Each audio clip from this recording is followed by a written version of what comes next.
있었던 합스부르크 교구장이십니다. 작년부터 합스부르크 교구장으로 착좌하셨는데 베르트람 메이에르 주교 박사입니다. 독일 중남부 지역에 있는 교구입니다. 어제 스톡홀름이나 혹은 세계 곳곳에서 이 콩그레스 축하하는 인사들을 보냈습니다. 카톨릭 교회에 관한 말씀을 해주셨죠. 그래서 지역 교구에 관한 간단한 소개도 해주셨었습니다.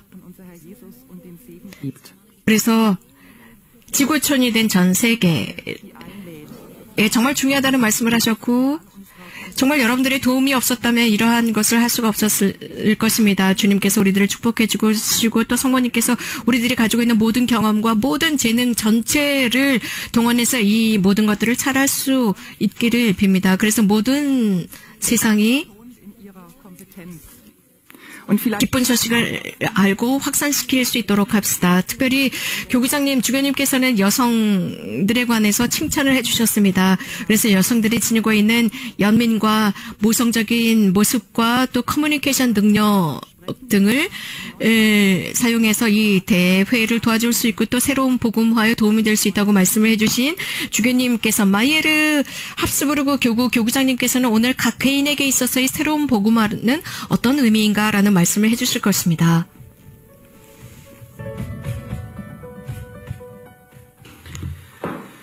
Liebe Schwestern und Brüder, nachdem ich Sie gestern schon begrüßen durfte, 사랑하는 형제자매 여러분, 어제 저는 여러분들에게 인사를 드렸습니다. 다시 한번 여러분들 앞에 섰습니다. 여러분들과 함께 새로운 복음화라는 어떤 의미인가라는 것에 관해서 나누도록 하겠습니다. 즉, 개인에게 있어서 새로운 복음화는 어떤 의미인가입니다. 복음화라고 하는 것은 무엇인가 몇몇 사람에게만 해당되는 것이 아닙니다. 복음화는 보편적인 과제입니다. 그래서 모든 세례를 받은 사람들에게 해당되는 것입니다. 견진을 받은 사람들에게 해당됩니다.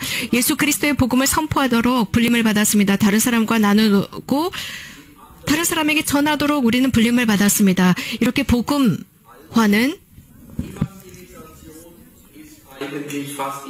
커뮤니케이션, 복음을 커뮤니케이션 하는 것으로 그 정체성이 드러납니다. 봉회회 교부들은 꼬모니오라고 표현을 합니다. 친교, 또 전달, 교회의 이미지를 전달하는 것입니다. 한 공동체로서 교회의 친교를 구체적으로 전하는 것입니다. 이런 것은 그 자체로 폐쇄되지 않습니다. 교회의 신비로부터 미시오, 선교, 오라는 과제가 일어납니다. 내가 복음을 전하지 않는다면 나에게는 큰 불행입니다. 라고 사도 바오로께서는 말씀하셨습니다. 이 교도의 이방인들의 선교사였죠. 고린토인들에게 보낸 서한에서 말씀하셨습니다. 바오로 사도께서는 이미 초반에서부터 교회, 즉 그리스도인들, 당시부터 지금까지 모든 그리스도인들의 과제는 예수님의 기쁜 소식을 세상 곳곳에 전하는 것입니다. 모든 세상 사람들과 피조물에게 전하는 것이 과제라고 하셨습니다. 성 바울의 6세께서는 교황 요한 23세께서 돌아가신 뒤에 굉장히 어렵고 조심스러운 공의회를 마치셔야 했습니다. 그래서 바울로 6세께서는 에반젤리 눈치안디 현대의 복음화라는 회칙을 통해서 구체적인 말씀을 하셨습니다. 복음화, 세상의 복음화는 말 그대로 은총입니다. 그리고 교회의 참 소명입니다. 그 깊은 정체성 자체다라고 했습니다. 그러면서 현대의 복음화에서 이런 말씀을 하십니다. 교회는 복음화하기 위해서 있습니다. 즉 그리스도 은총의 중재자로서 그리스도를 전하고 설교하는 것입니다. 바울의 6세께서 하시는 말씀입니다. 교회는 이렇게 복음을 전하면서 살아있습니다. 성령의 힘을 전하면서 살아있을 수 있습니다. 천국으로부터 오는 힘입니다. 성령께서 생명의 바람을 불어넣으십니다. 교황 프란치스코께서도 말씀하십니다.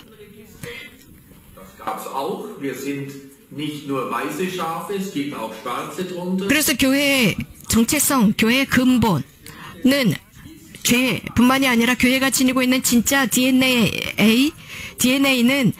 교회만이 아니라 우리가 전해야 하는 말씀이 있다는 것입니다. 공예회에서도 교회 자체는 선교 사명을 지녔다라고 했습니다. 그 뜻은 복음화라고 하는 것은 우리들의 사목적인 모든 활동 곳곳에 스며들어야 한다는 것입니다. 복음화는 어떤 특별한 부분 혹은 주교단이나 사제단이나 혹은 교황청의 어떤 부서의 일만이 아닙니다. 물론 교황청이나 각 교구마다 이런 선교에 관한 사목에 관한 부서들이 있습니다. 세례를 받은 모든 사람들, 견진을 받은 모든 사람들이 선교사로 불림을 받았습니다. 복음화를 하는 사람들로 불림을 받았습니다. 제2차 바티칸 공회에는 복음화 활동은 교회의 원칙적인 사명이다. 하느님의 백성의 원칙적인 사명이다라고 했습니다. 그 뜻은 우리 모두가 사람들에게 복음을 제공하는 것입니다. 전하는 것입니다. 구체적으로 전하는 것입니다. 그래서 이렇게 해야만 해라는 의무가 아닙니다. 자, 목적은 삶으로 전하는 것입니다. 저희 주교 모토는 목스 베르비 박스 그라치입니다. 즉 하느님의 말씀의 은총의 화본이라는 뜻입니다. 그래서 저는 하느님의 말씀, 그리스도의 말씀을 전하는 역할을 하고 있습니다. 그리스도의 복음을 전하는 역할을 하고자 합니다. 자, 복음화를 제가 어떻게 생각하는지 말씀을 드리고 싶습니다. 그리고 제가 구체적인 복음화가 무엇인지 저희 교구를 예로 들면서 말씀을 드리고자 합니다.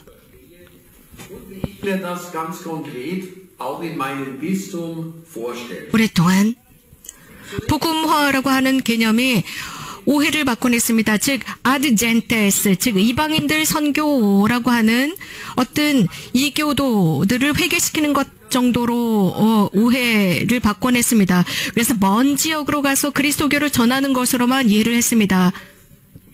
그러나 이것은 복음화 이전에 일어나는 것을 선교라고 합니다. 그러나 복음화는 다른 차원을 지니고 있습니다. 자, 선교, 그 뒤에 복음화, 사목활동, 공동체 안에 이미 이 복음화는 있었습니다. 성교황 요한 바오로 2세께서는 교회의 선교 사명이라고 하는 1990년 회칙을 통해서 레뎀토리스 미시오에서 교황님께서는 처음으로 새로운 개념을 말씀하셨습니다. 즉 복음화라는 개념을 쓰셨습니다. 성교황 요한 바오로 2세께서는 새로운 복음화라고 기꺼이 말씀을 하셨습니다. 새로운 복음화라고 하는 것은 전통적인 그리스도교 국가였지만 또 많은 세례를 받은 사람들이 살고 있으나 그들이 냉담화된 지역입니다. 세례를 받고 견진을 받았지만 교회와는 상관없는 삶을 사는 냉담화된 지역을 새로운 복음화 지역이라고 하셨습니다. 공의회 교부들은 복음화에 관해서 지속적으로 언급해 왔습니다. 새로운 복음화라는 개념은 가끔씩 신학적으로도 잘못 사용되는 경우가 있었습니다. 또는 이는 양극화되어서 사용되는 경우도 있었습니다. 그 이유 중에 하나가 과거에 새로운 복음화라는 개념이 쇄신이라는 말 속에 숨겨져 있었습니다. 쇄신 혹은 카톨릭화라는 개념 속에 숨어 있었지만 이것은 지나치게 협소한 개념입니다. 새로운 복음화라고 하는 개념 속에는 정말 사람들이 싫어하는 냉소적인 어떤 그룹들이 사회에 어디에서나 나가서 가도 선교를 하는 그런 그룹들을 향한 말처럼 느껴지기도 했습니다. 이것으로도 충분하지 않습니다. 사랑하는 형제자매 여러분, 복음화를 하는 일꾼들이 필요합니다. 몇몇 사람들이 외부에서 들어와서 선교를 하는 이런 사람들이 아닙니다. 즉 신앙을 사는 사람들입니다. 신앙을 살면서 복음을 제공하고 전하는 사람들입니다. 복음화라고 하는 것은 복음이 이 사회의 어떤 경제 속에 들어가는 것이 아닙니다. 경제적인 입장이 아닙니다. 복음 자체는 컨텍스트 자체로서 복음이 사람들 사이에 뿌리 내리는 것을 의미합니다. 복음화는 그렇기 때문에 매우 강렬하게 토착화라는 말과 관계를 맺고 있습니다. 특별히 이런 컨텍스트 내에서입니다. 유럽도 마찬가지입니다. 유럽이라고 하는 곳은 복음화가 토착화된 지역이지만 이것이 이제 X 토착화가 되어버렸습니다. 여러 가지 다양한 이유 때문입니다. 카톨릭의 시스템이나 민족주의적인 것이나 혹은 공산 시스템, 사회주의 시스템 때문에 이렇게 될 수도 있었습니다. 그런데 X 토착화라고 하는 것의 의미는 즉 여기에 신앙에 익숙지 않은 것입니다. 복음에 익숙해지지 않은 상태입니다. 제게 있어서 그리스도인들의 증언은 항상 복음화를 위해서 중요하다고 생각합니다. 복음화는 우리가 어떤 지식적인 것이 아닙니다. 마음으로부터 나오는 것이고 마음에 관계된 것입니다. 그래서 복음화하다라고 하는 것은 그 복음이 마음 안에 들어가도록 노력하고 나서 손으로 나가고 발로 나가는 것입니다. 이것은 또한 선포입니다. 선포와 가르침입니다. 물론 교리는 분명하고 그 교리 정통교리여야 합니다. 정통교리여야 합니다. 정통교리고 그것을 우리가 카톨릭 교리를 물론 암기하고 암송해서 그것을 알고 있어야 합니다. 하지만 이런 정통교리를 안다고 해서 말로만 암송하는 것이 아니라 그것을 실천할 줄 아는 것이 복음화입니다. 현재 우리가 예수 그리스도의 복음을 사람들에게 전한다고 한다면 그저 종교적인 진리, 규범, 윤리적인 것만을 갖다 댈 수는 없습니다. 복음화는 그 이상의 것입니다. 즉 지혜와 심성과 종교적인 심성과 교리와 지식 더불어서 우리들의 증언 모범입니다. 왜냐하면 사람들은 무엇보다도 보고 싶어합니다. 우리들의 선포가 우리들의 삶 안에 용해되어 있는지를 보고자 합니다. 내가 선포하는데 그것이 용해되어 있는지 확인하고 싶어합니다.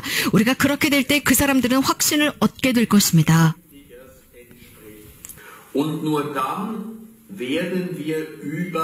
자, 그런데 현대 또 다른 질문이 등장하고 있습니다. 구체적으로 복음화의 목적이 무엇이냐입니다.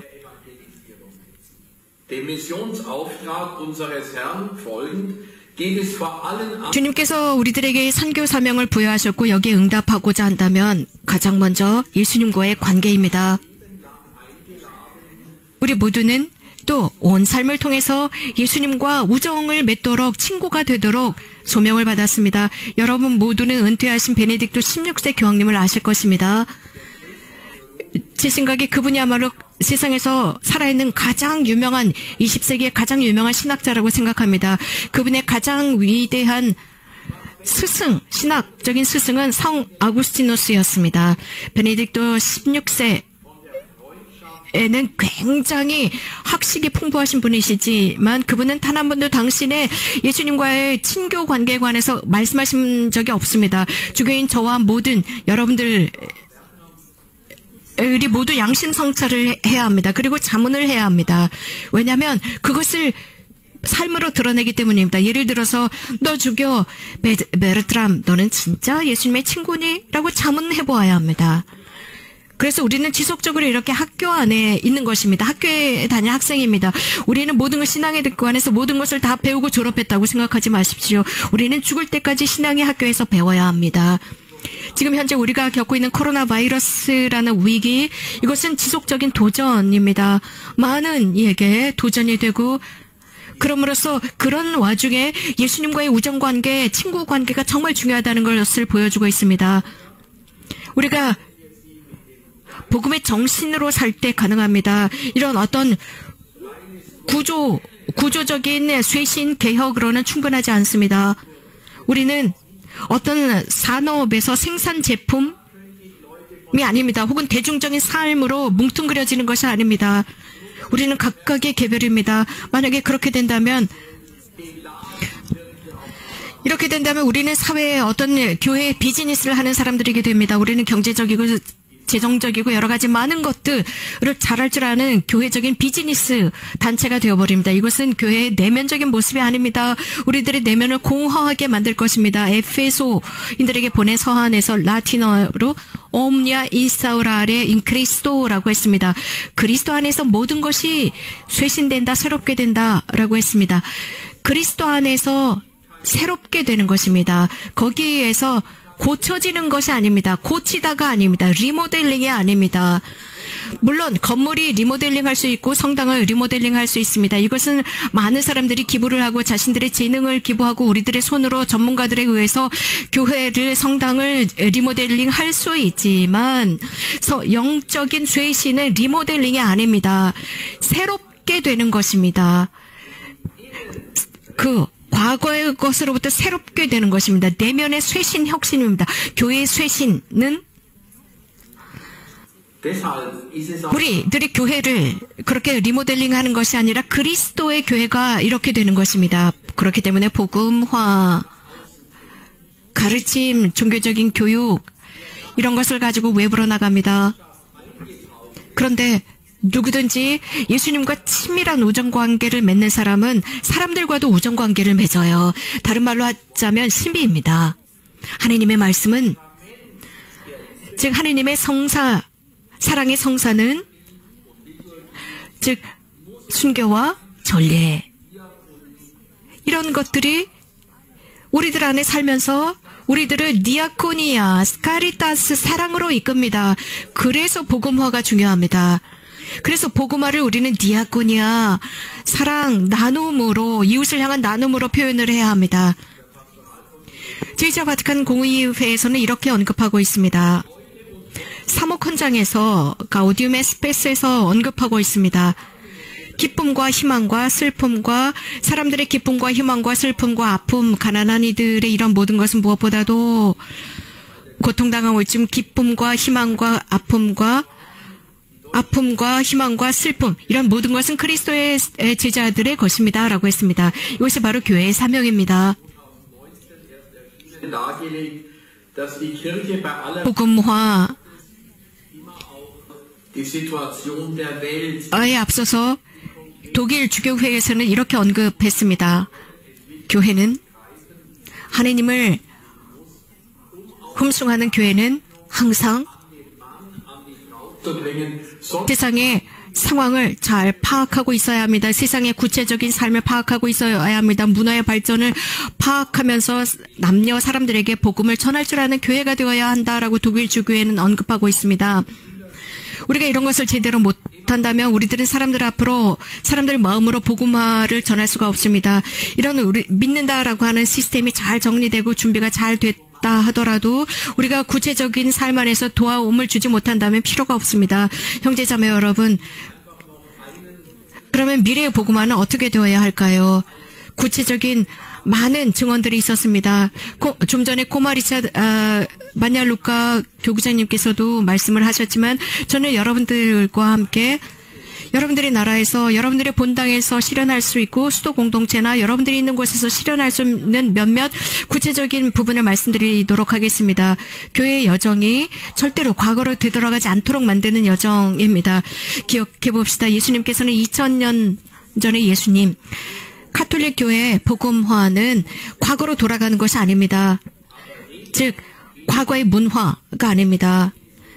복음화에는 과거가 없습니다. 전통 옛 문화를 좋아하는 것은 있지만 복음화를 뒤로 돌리지는 않습니다. 우리는 항상 앞으로 가야 합니다. 성변화라고 할 수 있습니다. 우리는 성변화 중에 주님 당신의 죽음과 부활을 선포하나이다라고 우리는 미사 중에 기억합니다. 그리고 당신의 영광스러운 재림을 다시 오심을 기다립니다라고 우리는 기도합니다.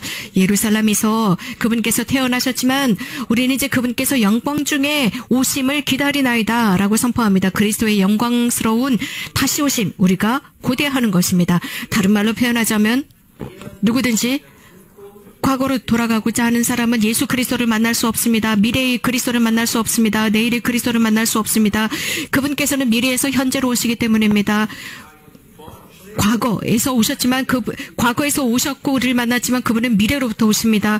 우리가 영적인 쇄신이 없다면 과거로 되돌아가게 됩니다. 교회는 앞으로 나가야 합니다.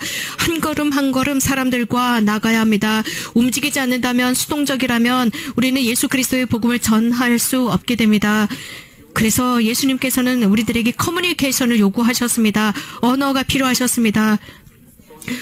우리는 외국어를 제대로 알기 위한 사전이 필요하지 않습니다. 왜냐하면 그분의 말씀을 들을 때 사람들의 말을 들을 때 금방 이해할 수 있습니다. 그것이 바로 그리스도의 언어입니다.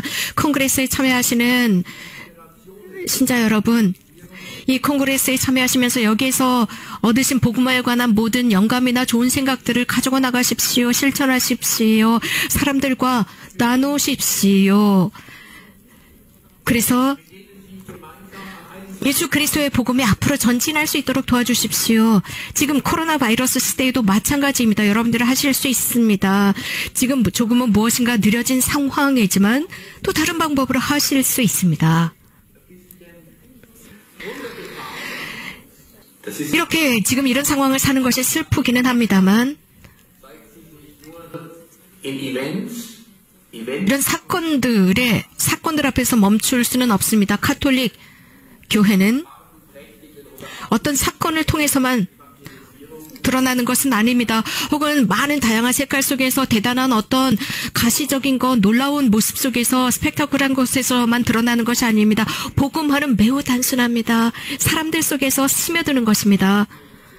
그래서 복음화는 인간적인 관계 속에서 이런 복음화가 일어납니다.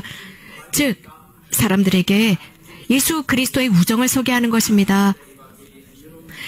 저는 오늘 이 강연을 마치면서 복음화를 위한 기도를 하면서 마치도록 하겠습니다. 전능하신 하느님, 당신께 청하오니 당신의 성령으로 저희를 비추어 주시어 우리 시대의 징표를 읽게 하소서.